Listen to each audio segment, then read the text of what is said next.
Okay, welcome back. We've got a interesting development. World War has broken out again, and exactly what I didn't want to happen happened.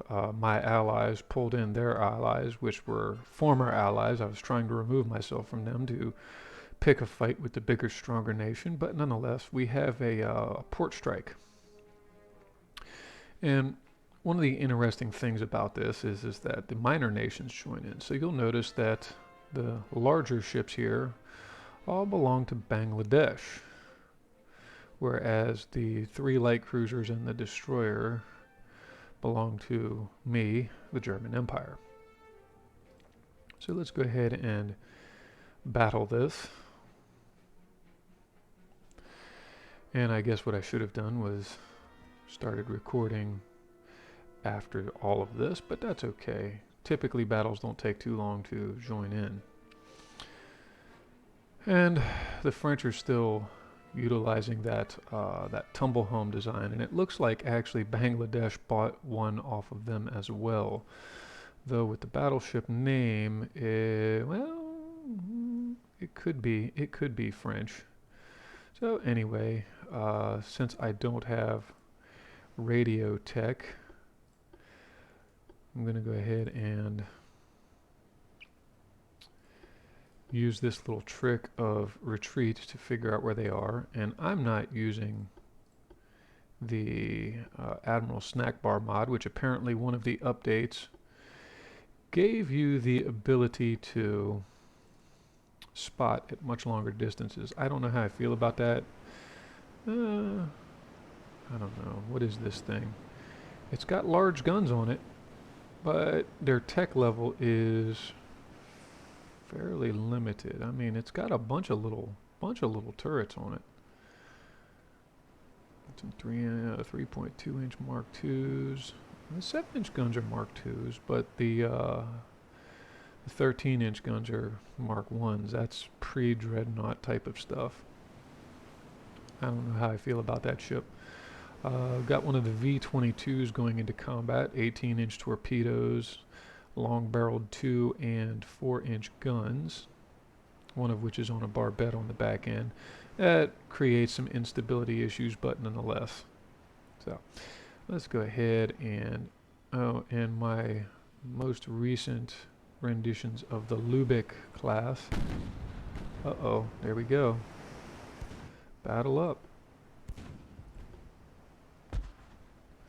And he might be trying to run for the hills. Nope, he's coming at me. Okay, I'm going to go ahead and see what happens if I turn over the Bangladeshian Navy over to Bangladesh. And their battleships are trying to hit my destroyer, so some evasive maneuvering here.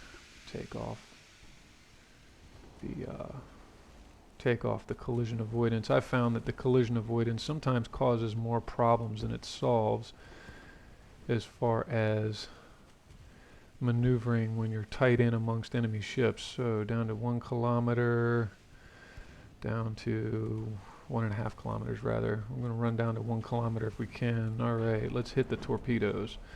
We're starting to take a little heat. Okay. Fish in the water.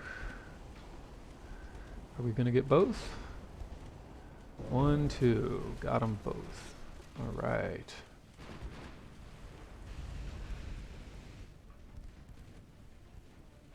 And the Bangladesh Navy doing what the AI Navy does. Nice thing about these updated torpedoes is I'm cranking my torpedoes out to a 3-kilometer range. So they'll shoot. The question is, are they going to hit anything? Maybe they'll shoot? I don't know. Getting dangerously close to these battleships with these light cruisers. This is kind of tactically dangerous, as the Terminator would say. maybe set the torpedoes to aggressive. There we go. Torpedo out. And we'll go ahead and... Alright, the destroyer is safely away. Try to keep him in range.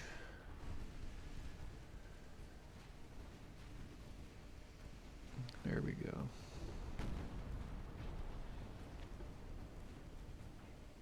Or not safely in range, but try to keep him within strike distance, because his torpedoes are reloading. But keep that in mind, the bigger your torpedo tubes, the longer it takes to reload. Sometimes I would say it's a ridiculously long rate of reload.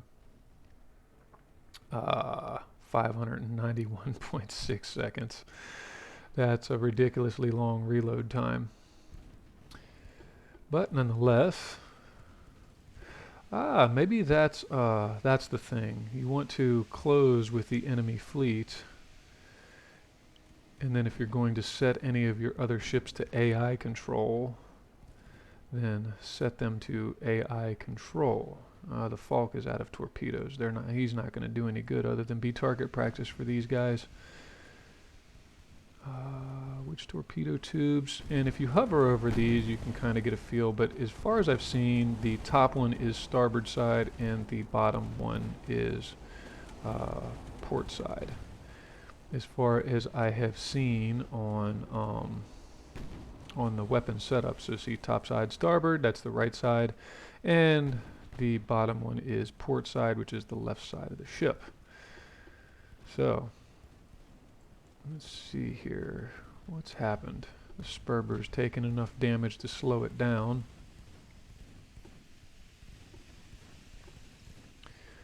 Might try to close with this battleship. Actually, you know, let's focus on the beta row.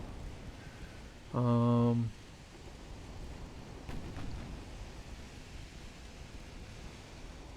going to set him to shoot nothing but HE, because these little puny 6-inch guns are not, I don't think, going to hurt those battleships. But what we can do is try to set him on fire. Smoke's gone, so that's going to probably be potentially be problematic. Torpedoes. Oh no, you shot at the wrong one. Okay. Oh no, my destroyer is getting away from me here.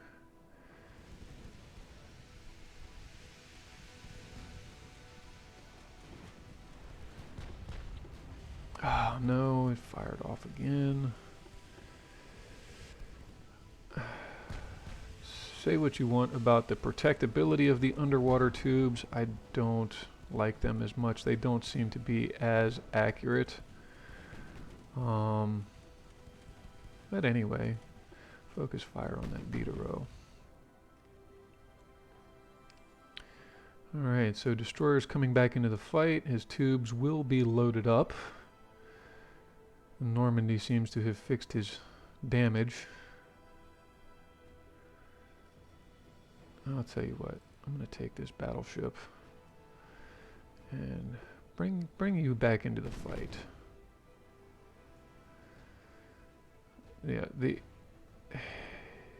you really can't say much about the competency of the AI here. It's almost non-existent.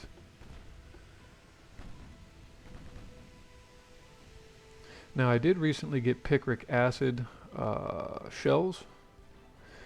However, I haven't had time to refit it yet. We've erupted back into a major global conflict. So I'm going to set my tubes to off right now. I'm curious to see how that upgraded destroyer is going to work with the forward-facing torpedo tubes, because like I said, I with my destroyers, I like to nose into enemy ships a lot. Maybe it's a more aggressive setup, but nonetheless. Alright, destroyer is on his way. What's his battleship targeting? Some of his 2-inch batteries are focused on my destroyer here. It's 2.1s. And his other battleship appears to be, what is my distance to target? 1.8. This is risky. Open him up. 1.2. And torpedoes away. Get out of there, buddy. Alright. Boom, boom. Both hits. Both solid torpedo hits. Okay. Before these guys get too far away. Alright. The Diderot is down. Down goes Diderot. Down goes Diderot.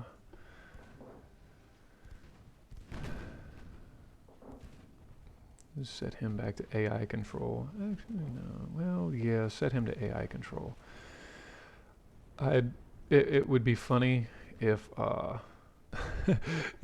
it caused friction with you and the minor nation. It's like, you got all of my ships sank. Or sunk, one of the two. It might be funny, actually, to have that be a potential problem. I'm going to go ahead and break up this division. The Regensburg is in the lead. The Sperber is going to dance around over here. So the Regensburg can actually max out its speed. 23 knots. Again, my light cruisers are pretty much still pre-dreadnought tech. So they're not fantastic. The saving grace right now are these 3-kilometer range on the torpedoes, and actually my propulsion soon is going to be bumping them to 5 kilometers. But they're slow torpedoes. They only travel at 31.5 knots. And it is an issue. I've literally had torpedoes like this be outrun by early destroyers just because of the alright, so the destroyer, I can go ahead and hit retreat on him. And you'll note I also have fore and aft torpedo tubes on these light cruisers. So what you can do, and take off that collision avoidance, because if you leave it on, it really messes with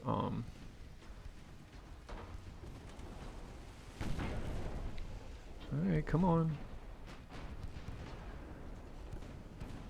Oh, okay. I'm getting way too close to this battleship with this light cruiser. One of those main guns will really hurt. Oh, sneaky. That battleship has torpedoes of his own. Tricky little bugger.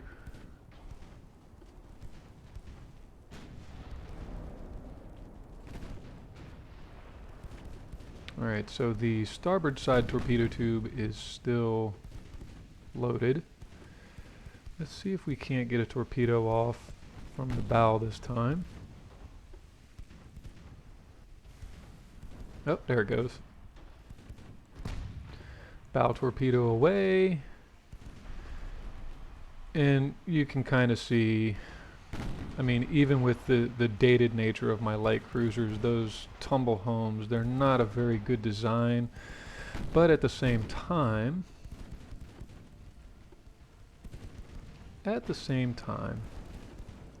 they are rather hard to hurt. There we go, got a stern torpedo off. Okay.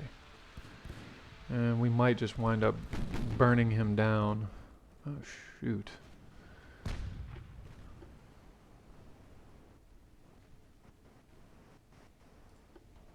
Oh, is that why those torpedoes didn't take off? The last time I did a run. Back to the Regensburg. What's he targeting? Is he targeting the battleship with those big guns? Yes, he is. Okay. And the enemy battleship is struggling. He's struggling. the AI battleship rather. He's having a hard time with things.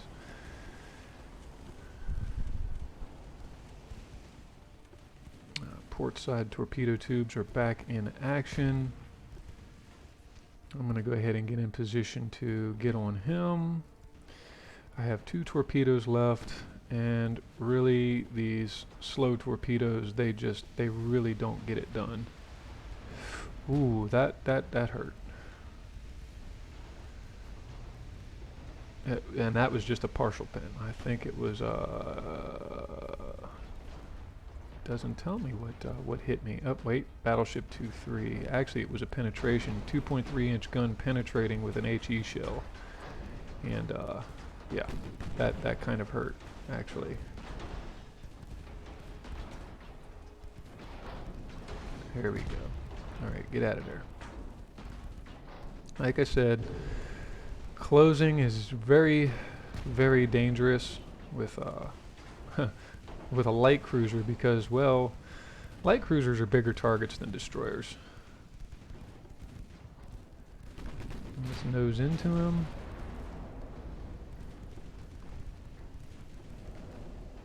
And he's getting swamped. There we go. All right. So, ship stats. For those of you that are aware, you can pause this and take a better look at it if you really want. The destroyer, 100% torpedo accuracy. That's actually kind of impressive. I wouldn't say it's hard to get that. It's just the AI is really good about knowing when you launch torpedoes, so that's why I tend to like to close, especially with those little destroyers on the pre-dreadnought type ships. They get their torpedoes off much more accurately.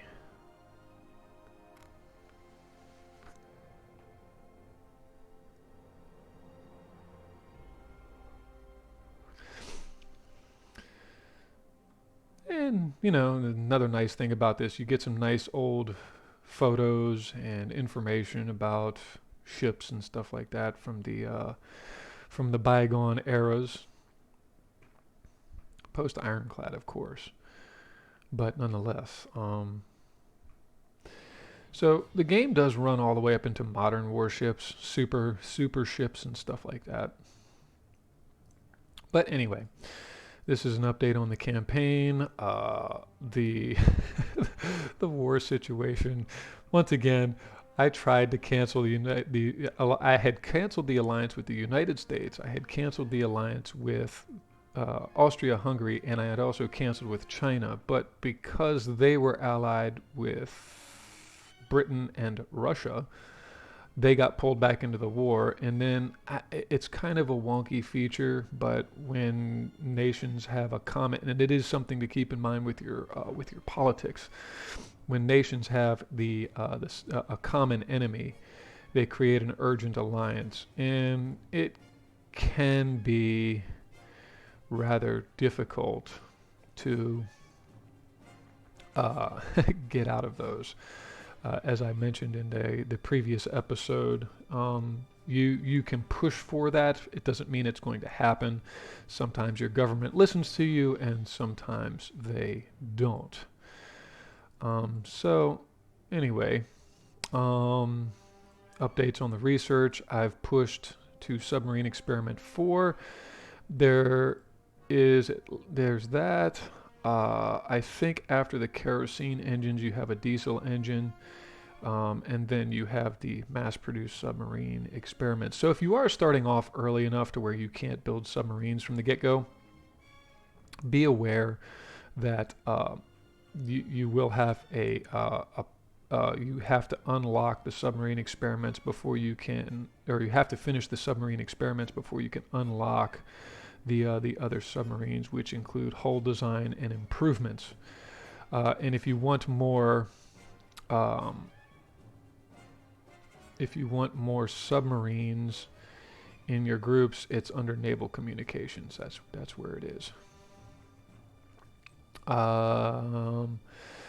Special machinery. So this is one of the really nice things to unlock are the auxiliary engines. Auxiliary engines actually, if your ship's engines become incapacitated, damaged, right? um, then you actually you actually have that auxiliary engine to keep your ship moving. Remember, a dead in the water ship is just that. It's dead in the water. It becomes a really easy target, among other things. And also, you'll notice that this increases ship repairs, which is on battleships, it's nice to have. On destroyers, it's almost essential.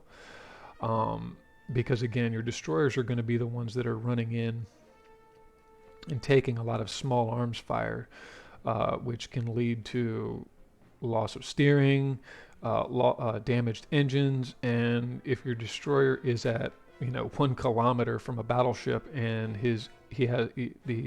they slow down because of engine damage, it can become a dead destroyer really quick. So also we have a convoy battle here, and I'm going to go ahead and run this as well.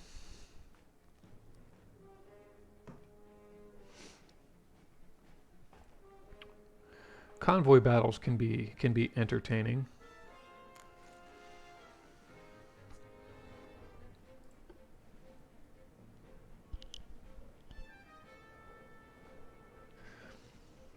So convoy battles, you kind of want to do these, and no matter how monotonous they might get, you still do want to hit the convoy battles because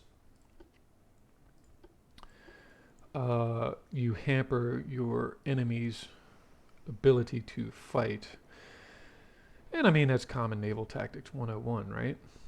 So what do we have here? I think we have V13s.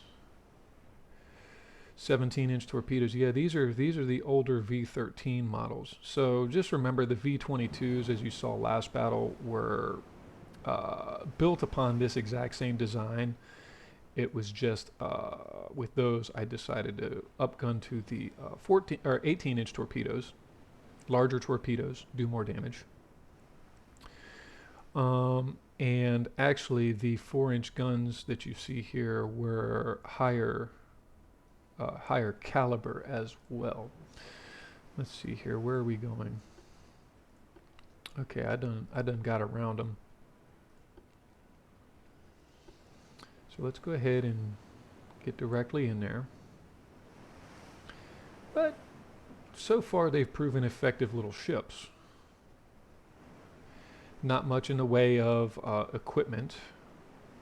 The armor is a significant improvement over the torpedo boats. So if you are starting out, I want to say, if you are starting out, what is it? 1890 start. That's when I started this campaign. If you are starting out early, be aware that your torpedo boats are just that. They're boats. They don't have any kind of armor. Now, we're going to find out if the French have armed merchant fleets. Yep, they sure do.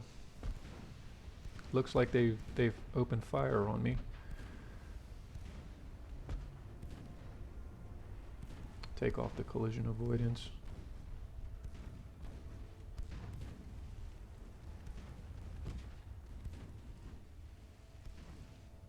Take off the collision avoidance. I don't like the collision avoidance has caused me a multitude of problems. Let's see if I can hit him with those torpedoes. Merchant vessels tend to have pretty good maneuverability though, so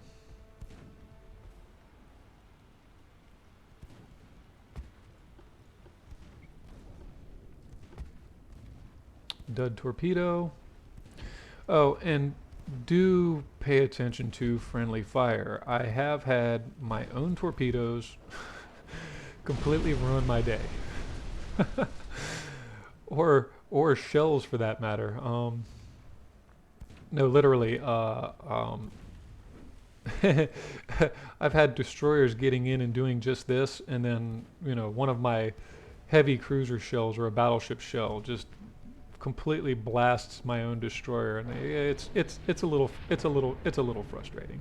It is a little frustrating. Does he have a destroyer or a transport sneaking off back there? He sure does. All right, let's go get him back there at him. And one thing you can do on these that's somewhat helpful is to actually slow, because your destroyers are already going to be, his transports go 13.3. Okay, so you can slow your destroyers down, and that'll give you a nice bump to accuracy. You can see in the shot info over there on the left. Keep in mind, tight turns and stuff also will throw your aim off, but you can bump it down on the speed. And I am running at 3x speed right now anyway, so if you're playing on normal speed, don't use that as a basis of comparison for why does it look like my ships are running so slow? Well, it's because you've got it on normal speed. So when you do convoy missions, you have one of two options. You can end the battle now, or you can try to run down whatever ships he might have. And it looks like his torpedo boats, he had like 4 or 5 of them. It looks like his torpedo boats said, yeah, screw those transports, we are protecting ourselves. So it looks like they ran away. I'll give this a minute. I'll run this down to 2.5 hours. So battles can get very long, but at X30 speed, okay, yeah, his torpedo boats completely said, screw those transports, they're on their own. And there we go. So that was an example of a convoy battle. All right. So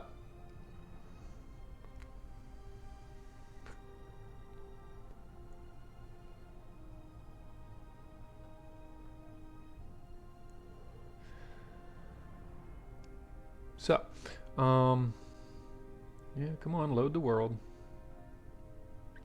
I know. Load screen stuff takes forever sometimes.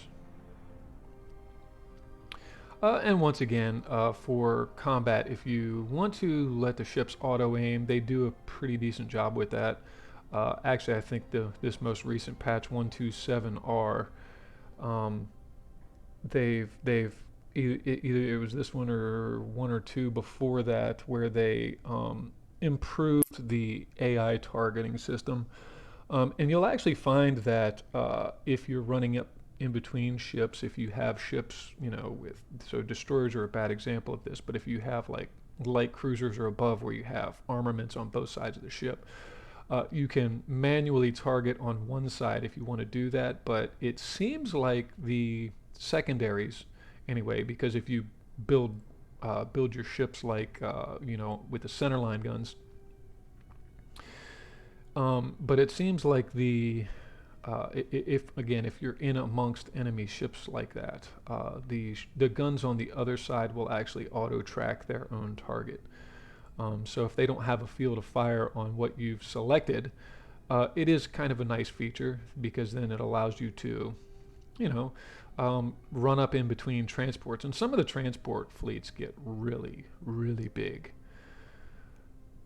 And you can see I have a naval invasion going on in France. Now, naval invasions are a little tricky because you need 100,000 tons of ship minimum to start a naval invasion. But as you'll notice here, northern France requires almost 76,000 tons over that. So be sure that you are bringing enough ships to the fight, especially if you're going to get into naval invasions and whatnot. Now, another thing to keep in mind is that while naval invasions are going on, you have power projections. And it's a dual thing, actually. So while you have these ships here in a naval invasion box, and you'll notice there's an area around that the ships have to be within. You can't just put 6 fleets in the English Channel way over here and expect them to do anything. They're not going to do anything. Excuse me.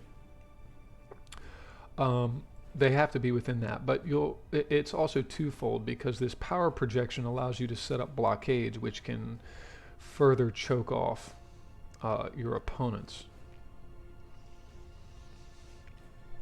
Alright, so there is that. Why is he moving? Oh no, he's moving up through the Mediterranean. Okay. So I also have two fleets, and this one's actually rather large. I didn't mean to build that many of these Westphalians, or Westphalians, however you want to call that. Westphalians, though. I didn't mean to build that many over here in Asia, but as you can see, update from my previous one, or my first one rather, I started to move my way up Japan, and I also took one of the northernmost Japanese provinces. He started a land invasion, and I'm severely outnumbered. So I might lose that, but I'm going to take these two fleets and set up naval invasions on the rest of mainland, right? Japan. And Japan is an island, and I'm talking about mainland Japan.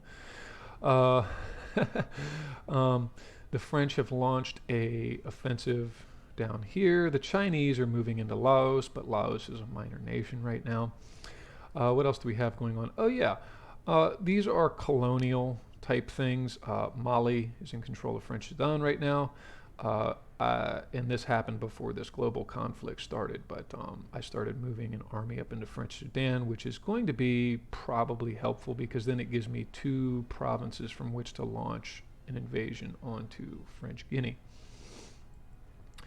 Other things I've started doing actually are transport lines. You do want to try to keep your transport lines open. It does help greatly with these army logistics here. Army logistics are really important. In the previous war, the French had 100% logistics, and I think my army logistics were down to about 21%. And the French were doing the same thing that they're doing here, but they were outnumbered about 3-1, and they were still pushing advancements. So your army logistics are also going to be something that you really, really, really want to pay attention to. So let me see here. I'll do one more turn, and then if nothing further happens. Oh, politics. Let me check that. See, can't do naval invasion yet. You have to have enough tonnage in the sea region. So if I want to go after Maizuru here in North Honshu in Japan, I have to have 100,000 tons of ship in this sea region, the Sea of Japan. So you can always double check which sea region a port belongs to. And that's why I went with this place, because it was Sea of Japan. This guy is over on Northeast Asia Sea region, and it's not looking too good for the defenders right now. Now, if I wanted to, and actually it has come up in other videos I've seen. Brother Monroe was talking about you can only have one naval invasion at a time. It might be because of the version that he's on. I'm not entirely sure about that, but what I've noticed is okay, I have this naval invasion going on. It's been going on for a turn, so I think every other month you can launch a new naval invasion. So you can operate on two fronts, but there again, be aware that it's going to affect your army logistics rather drastically. So I'm going to go ahead and end that turn.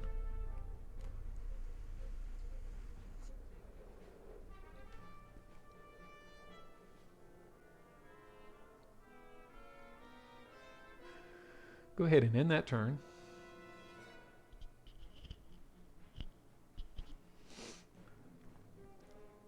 And what are we on? Is it December? Oh, look at all that action. That's a lot of action that popped up. and see, because I've got I've got a power projection of 2,420,000 on France, and their power projection is only 8,000. They're blockaded. So that's also going to hurt uh, what's going on, and they want to order a Hanover class battleship. No, I'm not really interested in selling battleships. Actually, now that I've figured out about the mothball thing, when this comes up, keep in mind, if you agree to these, it eats up your port capacity. So you can build Allies your newest and best ships if you want. You make more money off of it. It's 30% over what the original cost of the ship is, and they pay in advance too. It's typically about 25% advance, and then the percentage total profit varies based on the offer. But be aware the trade-off is that it eats into your shipbuilding capacity. So typically, when I'm at war, um, I, I don't build any ships for anybody. If I have the ability, maybe I'll build some destroyers during a war for somebody. But typically, I don't build battleships. First of all, because they take so long, and second of all, because they eat up a large amount of port capacity. All right. So mostly what I've been doing through this campaign is actually taking old battleships and sending them off to ports that are sort of out of the way, and then I'll just mothball them. And the mothballing, they'll sit there. Sometimes they might sit there for a little while, but if you mothball them well, and do I have any? Because the last episode, I think I had a mothballed heavy cruiser or something, and no, that actually sold. So you mothball them, and then you set the control. You can set the roll all the way down to that's not right. Oh, we're at war. That's why we have defend. You set them all the way down to limited or whichever, or defend for that matter. It's going to be the cheapest upkeep, because remember, mothballed ships still cost a little bit to keep. And while we're at war and I don't have any mothballed ships, I'm going to add crew automatically so that I keep my crew contingents pretty well up. All right, and the last of those tirpitz that I built is turpits, rather. Tirpitz. I think it's turpitz. It's built. Now, in 127R, there's a little bit of a bug, and I need to actually get around to reporting this, where the status shows an error. Actually, and I'm going to go ahead and do that, because I did say I wanted to show you guys how to walk you through a bug report. So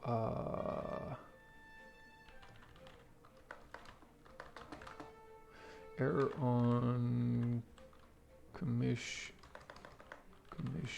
time.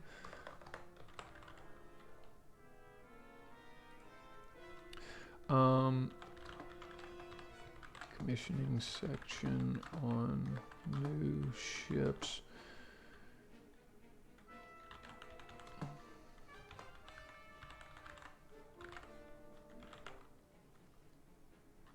And I'm going to put that in quotations. Reads commissioning 01. Why? Because I'm also an English teacher.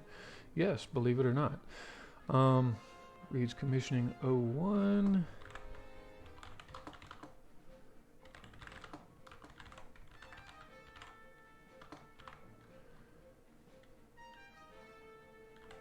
Example 50%. And I think that's about all I can do with that description. And that kind of answers all of the questions. Can this be reproduced? Yeah, sure. Build a new ship and see, and you'll see for yourself that it reads commissioning 01. Send. And like I said, I really like these developers because they're really good about um, they're really good. Okay, it says 01M, that's months. Though I think this ship just finished, so it should be a 2 month commission. Battleships typically, at least at this period in the game, battleships have been taking, since 1890, battleships have been taking 2 months to commission. And I mean, hey, you're talking about having to find 1,300 men to serve on a ship. It takes a little time to assemble that many. Now, my finances, see, my crew pool, the average training was green, but now it's back down to cadets. So since we're at war, actually, that reminds me, and you'll notice my finances have drastically improved. Get it down to 50. I wish there was a way to just put 50 in over here and do that, but yeah, the sliders on this are a little janky. But you'll notice I was making like 5 million a turn, and now I'm at 95 million. It was probably up over 100, but I put my crew training back up. Wartime is a good time to increase crew training because battle performance on ships, on the ships, improves drastically when you have better trained crews. Okay, so it's December 1905. And let's see what we have for engagements. Sea of Japan. Oh, I've got a task force out there. One cruiser, one light cruiser, and 2 destroyers against 3 light cruisers. Let's and the Victoria Luis is a Admiral Hipper, so it's an older heavy cruiser design. I'm finding that the 7-inch guns on the heavy cruiser platform early are really just cost effective. You can go to 8s. Just remember they're larger, and sometimes it interferes with sometimes it'll interfere with secondary placements and stuff like that. But at this point in the game, I strongly dislike I strongly dislike Germany's heavy cruiser hulls. Simply, oh boy, there you go. I get to run in my mouth, and I'm making mistakes. Okay, because these are all fixed, right? So it becomes really problematic for shifting your towers, placement of the funnels, and then the secondaries. Even it becomes a bit of an issue. So this is the old, I guess Prince Heinrich or something like that. I'm going to go to this guy, detach him. And if you're wondering how to open up those menus like I just did, you right click on the, most of these have tooltips though, so you know, if you're into figuring it out for yourself, hey, more power to you. Hamburg, these are my old Lubicks. These are currently my oldest light cruisers. They're not terribly great, but they do work. They do work. They're still effective. So, you know, it's always something to consider. Is, you know, okay, you have a ship design that's 10 years old. Does it still work?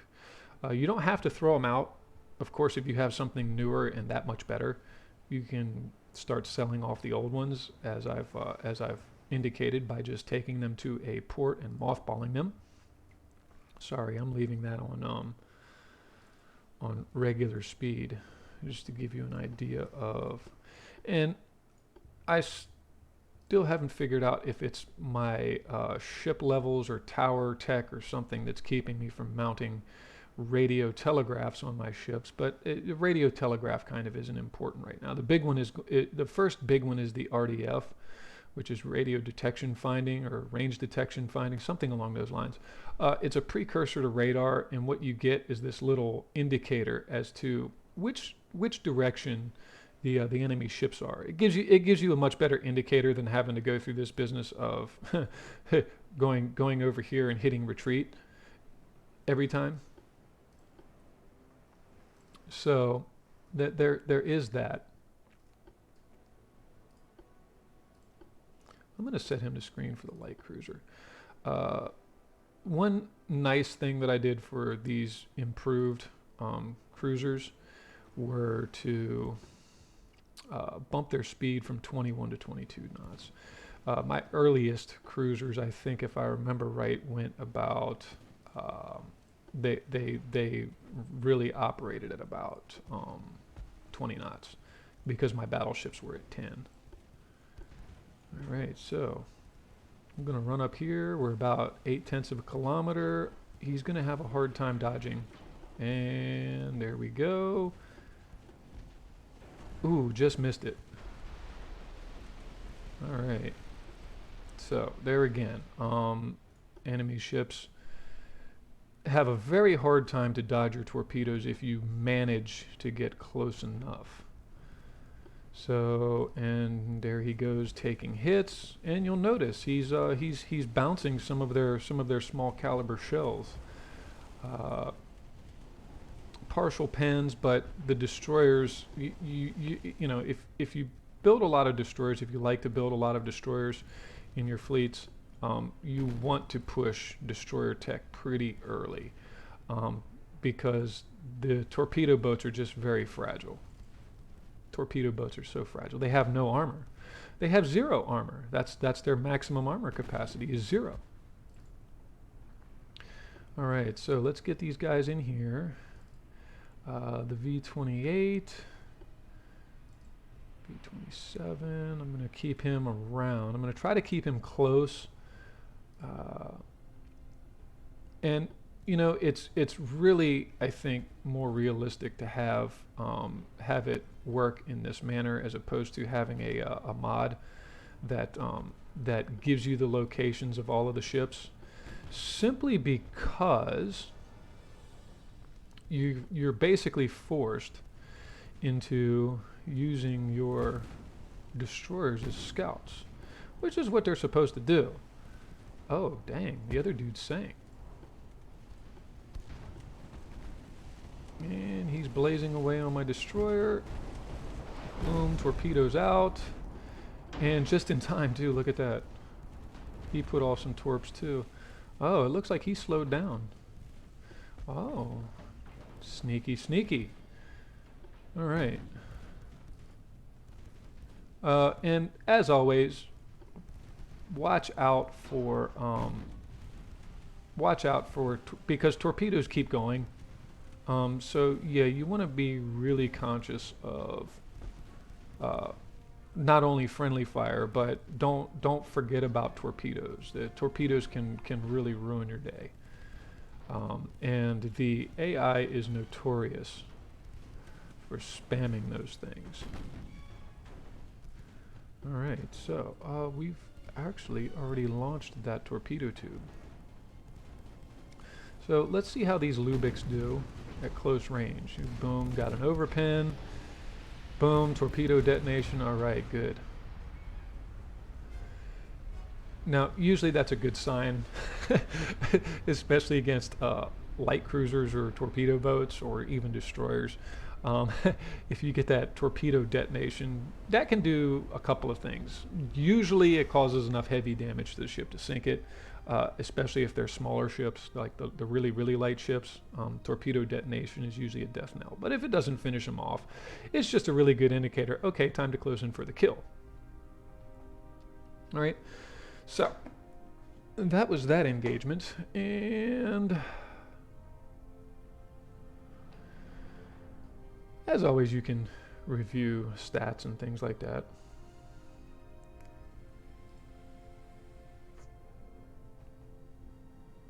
Come on, clicky, clicky.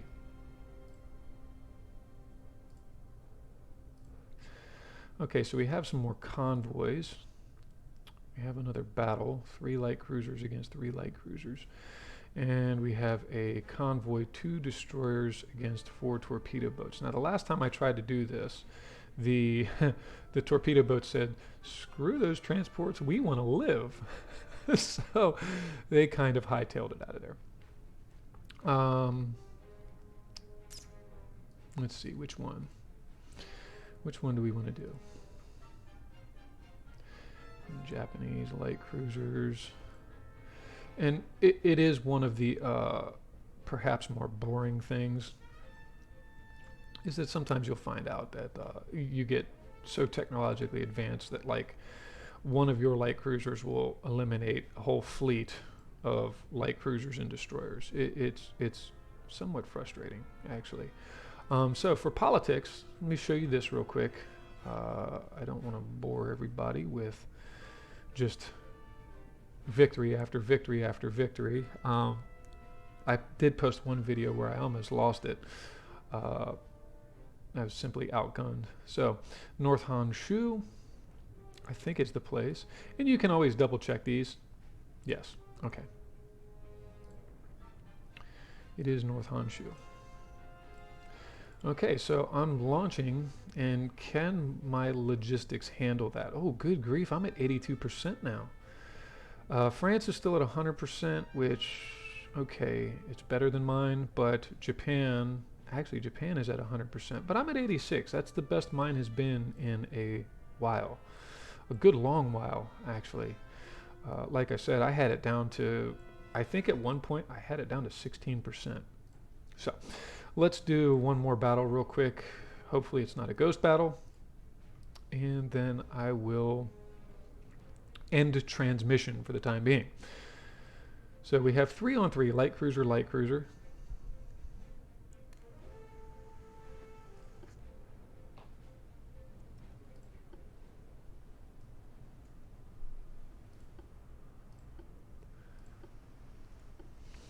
And this is interesting. It starts off abreast for some reason. Which abreast, as you can tell, if you're not big on vocabulary. Vocabulary lesson for the day. Abreast means to the sides. So, so anyway, I'm going to go ahead and and that's one instance that also is somewhat annoying. We're going to go ahead and go to a head. And I'm going to get the Falk, since it's at the end of the line. I'm going to detach him and run him off on the side. Okay. Okay. Oh, it just broke up all of them. Typically, if you're in a large division like that, you can double click on one ship to individually select it. This is okay too, though. I actually rather prefer this. So my most recent light cruiser design actually has 2 of these 6-inch guns situated on the stern end. Gives them a bit more firepower, ridiculously so, maybe, perhaps, but nonetheless. I'm gonna walk these ships right up like this. Now, one thing to pay attention to also is be careful about stacking ships, because sometimes overshots from one ship will go and hit the next ship, as you can see almost happened there.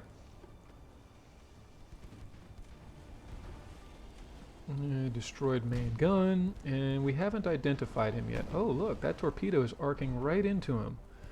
And, ooh, that was pretty. That was very pretty.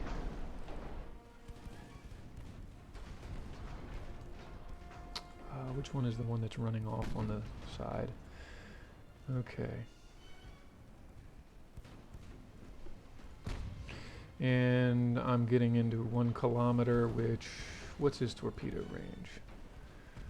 His torpedo range is actually 1.2. So yeah, once again, try to pay really close attention to enemy ships when they launch torpedoes and things of that nature.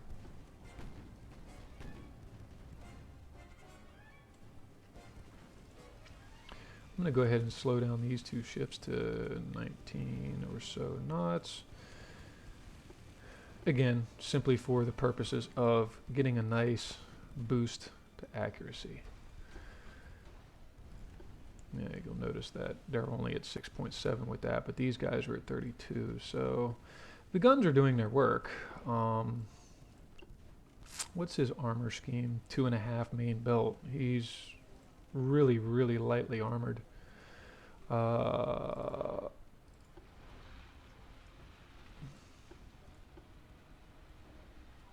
Sperber and the Danzig. Falk I have to pay attention to, though, because he's kind of in the danger zone right now. 19 knots. What is his speed? 20.2. The slow speed there again isn't necessarily the end of the world, simply because, again, and see over here in the shot info, gun range found by engine vibrations, -9%. If you crank that all the way up, now 9.8, -10, see it goes up the faster your ship goes. So pay attention to that. Sometimes it's very, very beneficial to slow your ships down and try not to maneuver. See, targets maneuver. Own maneuver, on the other hand, is another thing, but I'm sailing in a straight line, so boom, we won him. We won this one with actually not even minimal loss of life, no loss of life. So yeah, this is why I didn't want to maintain an alliance with 3 of the other powers, China, Austria-Hungary, and the United States, is because, well, I figured I'm kind of at a point where I'm ready for a challenge. Do I want to take on the whole world? Anyway, that was that. Yeah, that was that. So, thanks for tuning in, and I will see you next time.